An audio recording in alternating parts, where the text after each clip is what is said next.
Good morning. First of all happy Rakshabandhan to all. Day असा normal start केला होता कारण की मला भाऊ नाही आहे.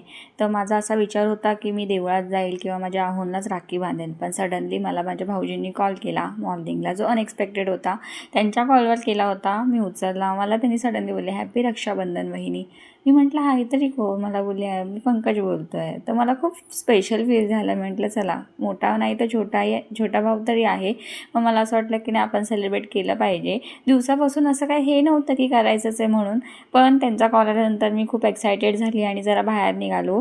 आणि त्यांचा कॉल रिअली स्पेशल होता. जसंच त्यांनी मला कॉल केला, मला खूप स्पेशल फील झालं. त्यांच्या कॉलनंतर माझ्या डोळ्यातही पाणी आलं की माझ्या लक्षात नव्हतं पण त्यांच्या लक्षात आहे.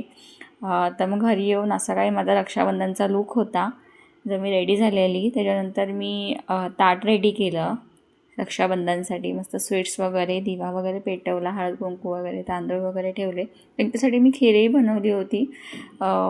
छान झालेली खीर. ॲक्च्युली खूप बिझी डे होता म्हणून प्रॉपर मला शूट करता आला नाही. जर तुम्हाला खीरचा व्हिडिओ हवा असेल तर तुम्ही मला नक्की कमेंट करू शकता.